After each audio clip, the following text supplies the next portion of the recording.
के संरक्षक माननीय सुफल बाबू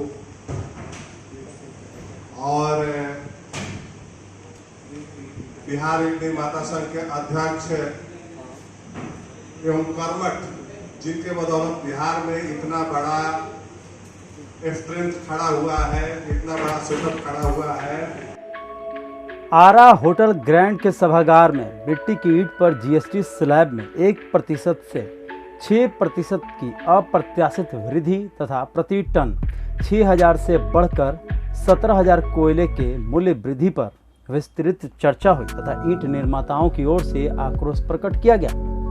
वक्ताओं में प्रदेश अध्यक्ष मुरारी मुन्नू जी ने सरकार की कपटपूर्ण नीतियों से अवगत कराया। संरक्षक राम सुफल बाबू ने आंदोलन की तैयारी पर चर्चा के साथ ही बिहार ईंट निर्माता महासचिव मनोज सिंह ने हड़ताल की पुरजोर वकालत करते हुए सरकार की नीतियों को दमनकारी बताया तथा साथ ही टैक्स बढ़ोतरी को अन्यायपूर्ण तथा निरंकुश कहा, क्योंकि भट्टों के संचालक में तुरंत बदलाव वायु प्रदूषण, जल प्रदूषण तथा माइनिंग टैक्स में बढ़ोतरी के बाद कोरोना काल के बाद खड़े होने को जूझ रही निम्न उद्योग पर प्रहार बताया। अध्यक्ष उमाशंकर यादव ने जनता से भी आगे आकर विरोध करने की अपील की, क्योंकि इसका सीधा असर ईंट के मूल्यों पर पड़ना तय बताया। उपाध्यक्ष विनोद राय और सुहिया मुखिया सोनू सिंह ने संगठन से सहमति व्यक्त की। उपस्थित लोगों में संगठन प्रवक्ता चंदन सिंह, पुतुल सिंह, छोटा सासाराम, राम बाबू शाह, रमेश चौधरी, मंटू राय इत्यादि सहित सैकड़ों भट्टादार मौजूद रहे। समस्या बनते जा रहा है, कभी इन्वायरमेंट को लेकर के, कभी पॉल्यूशन को लेकर के। आज जो सबसे बड़ी समस्या है वो जीएसटी को लेकर के है, जो 6 गुना बढ़ा है।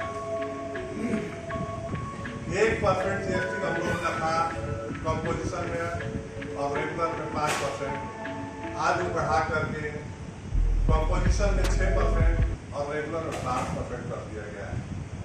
जहाँ एक भाटा स्वामियों को 1 से 1.5 लाख रुपया टैक्स देना पड़ता था, आज वहाँ पर 9 लाख रुपया देना पड़ रहा है। सरकार को ये पता नहीं है कि 9 लाख रुपया ईंट भाटा स्वामी को बच रहा है या नहीं। अभी तो हमेशा ढूंढते रहना है। इन्वायरमेंट को लेकर के हम लोग पहले ही लड़ाई लड़ रहे हैं, अभी जो चल रहा है उसको क्लियरिफिकेशन माननीय प्रदेश अध्यक्ष जी करेंगे। पॉल्यूशन की समस्या आप लोग देख ही रहे हैं, तो विधिवत चर्चा इस पर हम लोग करेंगे। और भी जो यहाँ की समस्याएं हैं, कोई भी व्यक्ति, कोई भी भाटा स्वामी अगर चाहे तो अपनी बातों को, अपनी समस्याओं को बारी बारी से रख सकता है और उसका निवारण हमारे माननीय प्रदेश अध्यक्ष जी क्रमबद्ध तरीके से करेंगे। इस क्रम में हम चाहेंगे कि हमारे इसके लास्ट में एक बात और है। बहुत दिनों से एक मांग आ रही थी कि भोजपुर ईंट निर्माता संघ की कार्यकारिणी का कुछ विस्तार किया जाए, तो उसके लिए भी हमने पहले ही व्हाट्सएप ग्रुप में डाल दिया था। संरक्षक साहब के सानिध्य में ही इसे आज विस्तार कर दिया जाएगा। जो भी हमारे एक्टिव मेंबर है उनको कार्यकारिणी में जगह दिया जाएगा, ताकि और भी इसका विकास हो। और नए जब भी आदमी आते हैं, जब भी भाटा स्वामी आएंगे तो पूरे जोश खरोश के साथ उसका डेवलपमेंट होगा, तो ये भी लास्ट में कर दिया जाएगा। इस क्रम में हम चाहेंगे कि हमारे पिंगिया शाहपुर प्रखंड को प्रतिनिधित्व करने वाले श्री विनोद राय आकर के अपनी समस्याओं को, अपनी बातों को रखें। 16,000 हो जाता है। जब राजा ही व्यवसाय करने लगे तो प्रजा का क्या हाल होगा? वो तो सारा निचोड़ के रख देगा। व्यवसायिक चाहता है कि ज्यादा से ज्यादा पूंजी आ जाए हमारे हाथ में, और जब सरकार ही के लोग जब इस तरह के ज्यादा पूंजी हड़पना चाहेंगे तो हम लोगों का हाथ खाली हो जाएगा। और खाली हो भी गया। आज बहुत से भाटा मालिक मारना आसान पर पड़े हुए, तो इसी पर विचार करना। हमने बहुत सारा मानना आपका माइनिंग पदाधिकारी बंद कर, इसका संदेश हर जिला में चला गया। वो समस्या आपकी समाप्त हो गई। दूसरी समस्या प्रदूषण की है। प्रदूषण में जिनके पास सीटीओ बहुत पुराना कार है, में आपका रेनुअल नहीं हो सका, तो और जिनका 20-22 तक में सीटीओ रेनुअल नहीं हो सका। ओलंपिक में क्या हुआ कि पूरे देश के हर प्रदेश को मिला है मात्र 1 लाख टन, और आपके बिहार प्रदेश को मिला है 1,40,000 टन। तो हमने इस बात को रखा कि आप जो 70,000 टन फैक्ट्री वाले को दे रहे हैं, 70 टन जो है तो 70,000 टन में भट्ठा वाले को दे रहे हैं, तो पहले माइनिंग का सारा प्रयास किया हुआ, फाइल लाया हुआ, सारा इस कानून को खोजा हुआ इन निर्माताओं का है, और उसमें सारा मेहनत मेरा है। इसलिए यदि आप मेरे मेहनत को मान रहे हैं, आप ये कोयला फैक्ट्री वाले को नहीं दीजिएगा। सारा कोयला उठा करके 1,40,000 टन आप माननीय भट्ठा मालिक को दें। उन्होंने इस बात को स्वीकार किया और उसके लिए आदेश भी उन्होंने कर दिया। अब बात बची कि 1,40,000 टन से हमारा पेट भरने वाला है नहीं।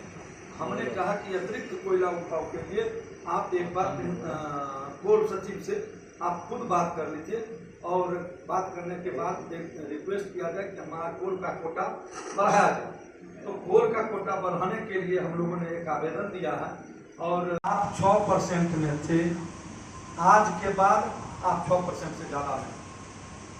आप लोग सरकार के नाम पर ताली बजाइए। आप जो ईंट पथाई करने वाले हैं, उस मिट्टी पर, उस कच्ची ईंट पर आपको 12% टैक्स आज के बाद लागू हो गया। आप जान लीजिए, आज से 18 जुलाई से 12% कच्ची ईंट पर टैक्सेशन हो गया है। अब मैं मीडिया बंधुओं को बताना चाहता हूं कि हम पहले जो कोयला का टैक्स देते थे, या हम जो कंपाउंडिंग देते थे, उस कंपाउंडिंग में हम लोगों को एक तय राशि थी। आज के डेट में भट्ठा मालिक यदि 1% जीएसटी स्वेच्छापूर्वक दे रहा, तो आप देख लीजिए कि हम लोगों का बिहार सरकार को जो वैट के समय में 120 करोड़ था, आज 120 करोड़ हम लोग 20 करोड़ दे रहे हैं। सरकार पूछती है कि इतना लोग कैसे हो। मैं आपके माध्यम से सरकार को जानकारी देना चाहता हूं कि आज लाल ईंट का, जिस समय बैन था, लाल ईंट का उपयोग जिस समय पब्लिक कर रही थी, सरकार कर रही थी, उस समय 120 करोड़, उस समय मात्र 41 यूनिट पूरे बिहार में फलाया था। आज का स्थिति जो 10,000 स्क्वायर फीट से ज्यादा मकान बन रहा, उसमें एसी ब्लॉक लग रहा। 10,000 से नीचे का जितना सड़क हम लोग बनाते थे, आज उस सड़क बन रहा फेवर ब्लॉक से। आपका जितना ग्रामीण सड़क था, वहां जहां ईंट का प्रयोग हो रहा था, वहां पीसीसी ढलाई हो रहा। अब आगे आइए, आज जो हम बना रहे हैं सरकारी भवन, उस सारा सरकारी भवन में लाल ईंट प्रतिबंधित है, सारा फलायर्स लग रहा। भैया बिक कहाँ रहा? बिक रहा है पब्लिक के पास। वो पब्लिक के पास जिसके पास पूंजी का अभाव है, जिसके पास कोरोना के चलते अभी खाने को दिक्कत है। क्या 2 किलो अनाज दे देने से समस्या का समाधान पब्लिक का हो जाएगा? नहीं। आप एक जिम्मेदार नागरिक का देखिए, जो मध्यम वर्गीय है, आज उसका घर सपना हो रहा है। गिट्टी का वही रेट, सरकार का बालू पर कोई नियंत्रण नहीं। आज लाल ईंट जो हम लोगों का है, वो लाल ईंट में भी एक खेला चल रहा है। नजर में जाते हैं कि हम लोग मंगा कर। अब मैं सच्चाई बात करता हूँ, अध्यक्ष की पूरा प्रभाव नहीं डाल सकते। क्या सिस्टम है सो देखिए, आप लोग भी सुनिएगा। हम जो कोयला का टेंडर होता है, उसमें क्या है नियम कि कोयला का सिक्योरिटी मनी डीओ होल्डर जमा करता है, वो मात्र 2% होता है। सरकारी कोयला का दर 4,000 का 4,000 है। अब 2% कितना हुआ? 1 टन पर 80 रुपया। 80 रुपया उसने जमा कर दिया। अब यदि 1 लाख टन अदानी जी के मित्र कोई कोयला उठा रहे हैं, डीओ उठा रहे हैं, तो उन्होंने क्या किया? 1 लाख टन का 80 लाख रुपया जमा कर दिया। जो भी हो, 80 लाख हो या 8 करोड़ हो, जो भी हो, तो मैंने 40 रुपया हुआ। 4,000 का हो गया 80 रुपया, 2%। तो 2% 80 जो हुआ 80 रुपया गुना 1 लाख का, इतना रुपया जमा कर दिया। और जमा करने के बाद क्या किया, वो कोयला का उठाव नहीं किया। बात समझ रहे हैं, कोयला का उठाव नहीं किया। अब मीडिया बंधु या देश का पब्लिक देख रहा है कि हमारे देश में कोयला का पर्याप्त भंडार है, और यहाँ क्या है, कोयला का उठाव करके मार्केट में उठाया तो क्या हुआ, वहीं रुक गया, कोयला वहीं स्टॉक। अब सरकार क्या कर रही है कि उस कोयला के स्टॉक को छोड़ दिया गया, अब वहां से विदेशी कोयला। आप एक बात जान लीजिए, मैं किसी पार्टी से नहीं हूं, न किसी पार्टी से बिलोंग करता हूं। हमारी अहमियत, हमारा गर्व, हमारा संस्कार सब संघ है। मैं स्पष्ट रूप से, जहां पर संघ की बात है, जहां हमारी समस्या है, जो दृष्टिकोण अपनाए जा रहे हैं, जो हमें जानकारी है, मैं उस समाज को बताना चाहता हूं। आज जो कोयला है, इस कोयला को रोक करके वहां से विदेशी कोयला जो 71%, पूरे विश्व का 71% कोयला पर खनन अधिकार, खनन ठेकेदारी, खनन पट्टा अडानी जी के पास है, और वो कोयला विदेश से आने के लिए यहाँ मंगवाया जाता है, और उस कोयला का मूल्य बढ़ाने के लिए ये ठेला चला जाता है। और क्या होता है तो देखिए, अब जो कोयला उठा वहां से, तो जितना स्क्रैप कोयला है उसको यहाँ मार्केट में उतार दिया गया। अब उसके बाद क्या होता है कि जो कोयला मार्केट में है वो आपको मिल नहीं रहा। इसका प्रमाण आप देख लीजिए, हम कोई बेतुकी बात नहीं बोलते, बिना प्रमाण के कोई बात नहीं बोलते।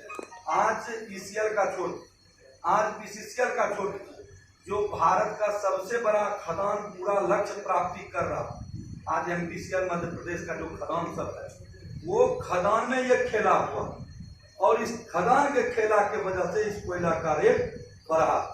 आपको मैं पत्रकार बंधुओं को जानकारी देना चाहता हूं कि जब प्राइवेट पार्टी ईसीएल में लेता है, तो उसका कोयला जब उठाव होने लगता है, तो ठीक 20 सीजन में 1 लेटर कोल इंडिया का निकलता है कि लिंकेज कोयला छोड़ करके, माने जितना कोयला प्राइवेट सेक्टर का है, या जैसे का तो हम लोग बिहार के हैं, तो बिहार सरकार को जो माइनिंग से कोयला मिलता है, लिंकेज कोयला छोड़ करके सारे पीओ को इस बात को जानिए। और इसीलिए हम बार बार बोल रहे हैं कि इस बार हम भट्ठा नहीं चलाएंगे, इसलिए कि ये जो खेल चल रहा है, इस खेल को ध्वस्त करना है। ये हम संघर्ष नहीं कर रहे हैं, हम ये कूटनीतिक नीति अपना रहे हैं कि इनका मनोबल टूटे। हम किसी कीमत पर कोयला नहीं उठाएंगे जब तक सरकार कोयले की धराशायी नहीं करती है। ये सीधा कोयला का स्कीम है, ये कोयला घोटाला है, और सरकार इसमें शामिल है। मैं खुल के कहना चाहता हूं, ये यदि हो रहा है, देश में मीडिया बंधु चिल्ला, और क्या है, सारा प्रमाण आपके सामने। और आइए आगे, आज इस वजह से जो आप एनर्जी बाहर से ले रहे हो, आपका विदेशी मुद्रा बाहर जा रहा है, और विदेशी मुद्रा जब आपका बाहर जा रहा है, तो आपका मूल्य स्तर गिर रहा है, आपका डॉलर ऊपर जा रहा है, रुपया नीचे गिर रहा है। जितना आप सामान से देश से निर्यात करोगे, उतना आपका आर्थिक स्थिति मजबूत होगा। जितना आपका आयात बढ़ेगा, उतना रुपया का कीमत गिरते जाएगा। इसलिए अभी मनोज जी बोले कि हम भट्ठा संचार, अरे संघर्ष करने के लिए तो हम लोग वहां रामलीला मैदान की, जहां मैदान गए, कौन कौन जगह है, जंतर मंतर गए, भैया वो कोयला बाहर निकाल करके डिस्को में बेचा जाता है। यदि 150 किसी खदान में उत्पादन होता है, तो वो 75%, 50% कोयला आपको सीधे सरकारी तौर पर मिलता है, और 50% कोयला सीधे वो कोयला मार्केट में बिक जाता है, और वो मिलता है डिस्को के माध्यम से। और डिस्को क्या किया जाता है कि जो खराब कोयला है उसको, प्लस जो बढ़िया कोयला है उसको, दोनों को मिला करके मार्केट में फिर डिस्को के नाम पर बेचा जाता है। और घपला आप जानना चाहते हैं, ये जो आपका टोल ब्रिज है वहां पर, जो आसाम का है या बंगाल का है, बिहार का है, वहां पर क्या खेला होता है, 2,000 रुपये पर ट्रक दीजिए और सीधे ट्रक क्रॉस करेगा, उस ट्रक को पूछने वाला कोई नहीं। तो भैया आप हमको कहां से फंसाओगे? पहले बात सुनिएगा, ये बहुत हाईलाइटेड बात है कि 50 टन हमारा पर लाख पर खपत है और सरकार कहेगी ब्यूरो ऑफ एनर्जी का हमको 20 टन का है, तो हम 20 टन पर जीएसटी निर्धारित करें, तो भैया हम कहां से दे पाएंगे भाई जीएसटी? संभव है कोई दे पाइएगा? 20 टन से यदि एवरेजिंग किया जाए कि 20 टन से लगाओ, अब 20 टन से हम तुमको लाख टन पर लेंगे, तो संभव है कोई भट्टा मालिक दे पाएगा? अब आगे आइए, आप जब 1% में थे तो आपको टैक्स लेना नहीं था, आज जब 6% में है आप पब्लिक से टैक्स ले सकते हैं, आपको इनपुट नहीं मिलेगा, लेकिन पब्लिक यदि कहीं लगाता है तो उसको इनपुट मिलेगा। बात समझ रहे हैं? इनपुट उसको पब्लिक को मिलेगा। अब आप कितना कोयला बेच रहे हैं, ये सॉरी कितना ईंटा बेच रहे हैं, यदि वो आपके बिल का इनपुट ले रहा है तो आप यहाँ जमा किए हो कि नहीं, आप खुद फंसोगे। ये कंपोजिशन में नहीं था, 1% में नहीं था, अब है। आज आप कंपोजिशन में नहीं हो, ये लैंग्वेज बोलना बंद कर दो कि हम कंपोजिशन में। 6% कंपोजिशन नहीं है, 6% रेगुलर है, आप ही जानो, और 12% भी रेगुलर है। सिर्फ एक नियम है कि आप 1 महीना पर नहीं 3 महीना पर भी अपना स्टेटमेंट जमा कर सकते हैं। तो ये जो 6% है ये रेगुलर है, आप रेगुलर में और आपको पूरा हिसाब किताब सही से रखना होगा। अब हमारा माइनिंग डिपार्टमेंट कहता है कि आप टैक्स दे दो, हमको हिसाब किताब से कोई। कोयला का कीमत बढ़े वो तो अलग समस्या है, भट्ठा में रेगुलर कोयला चाहिए, भट्ठा में कोयला रेगुलर चाहिए, और पैसा लगने के बाद कोल का क्वालिटी घटिया हो और कोयला समय पर न मिले, ये सबसे बड़ी समस्या है। और यदि कोयला का मूल्य उस आधार पर है तो स्वाभाविक है कि हम लोगों को भट्ठे में जो बचत थी वो बचत समाप्त हो गई। ऊपर से हम लोग कोरोना काल से जो लेबर मजदूर को बैठा करके खिलाए, उसका जो नुकसान चल रहा था उसकी भरपाई हुई भी नहीं, और हमको जो है सो 6% जीएसटी ईंट पर लगाया गया जो बिना इनपुट का है। अब प्लस यदि हम कोयला पर 12% दे रहे हैं तो स्वाभाविक है टैक्स कितना जाए। और सरकार का जो आज रेगुलर जो आदेश आ रहा है कच्ची ईंट पर लगाने का, वो तो और समझिए हम लोगों को मौत के नींद सुलाने जा रहे हैं, इस व्यवसाय को मौत के नींद सुला दे। तो स्वाभाविक है कि हमारा वर्कर और हम अब जब मजदूरी से बचत ना हो और पूंजी का भी बचत ना हो तो स्वाभाविक है कि हम लोग कहाँ जाएं। स्वाभाविक है हम लोग भट्ठा चलाने में असमर्थ हैं। और भोजपुर जिला ईंट निर्माता संघ आज अनिश्चितकालीन भट्ठे बंद करने जा रही है, ये सर्वसम्मति से निर्णय ले लिया। शुरुआत में यहीं से है जी नहीं, बिहार में लगभग 6-7 दिनों में इसकी बैठक हो चुकी है, और पूरे बिहार की कार्यकारिणी की जो बैठक हुई थी वाल्मीकि नगर, उसमें यह तय हो गई कि अनिश्चितकालीन भट्ठे बंद रहे हैं। अब हम लोग प्रत्येक जिला घूम करके हर एक भट्ठा मालिक की सहमति ले रहे हैं, जिसकी कड़ी आज एक कड़ी भोजपुर की है। इसको लेकर लगता है दबाव बनेगा सरकार पे, जो कि पहले ही आप लोगों को सरकारी भवनों से अलग थलग कर दिया गया, फ्लाई ऐश वाले ईंट करने से निर्माण होना है। देखिए, फ्लाई ऐश वाले का जो विकल्प सरकार हमको दिखा रही है, बहुत जल्द फ्लाई ऐश का स्टॉक समाप्त हो जाए।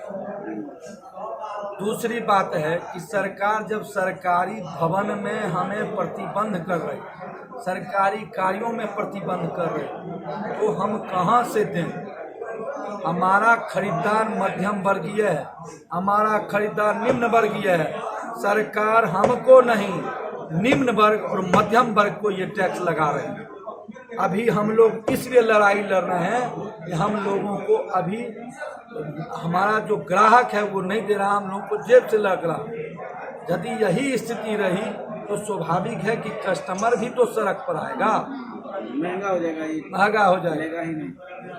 तो ये आप लोग का जी जी आप लोग हमको, आप हमारी बात को सरकार तक पहुंचाएं, जन जन तक पहुंचाएं कि ये भट्ठा व्यवसाय जो पब्लिक को लूट नहीं रही है बल्कि ये लूट कहीं और से आ रही है, इसको मैसेज पहुंचाने का आप लोग काम करें। आम लोगों से क्या अपील करेंगे, क्योंकि हम आम लोगों से कर रहे हैं अपील कि हम आम लोगों की लड़ाई लड़ रहे हैं, आम लोगों को भी इसमें समर्थन देना चाहिए, क्योंकि यह एक टेलर पर लगभग 1800 रुपया बढ़ने जा रहा है टैक्स। एक टेलर पर 1500 ईंट पर 1800 रुपया टैक्स बढ़ जाए तो क्या यह गरीब जनता या मध्यम वर्गीय जो पहले से ही इस हालत में पहुंच गई है कि घर उसका सपना हो गया है, क्या वो सपना पूरा अपना कर पाएगा? इस हालत में तो नहीं।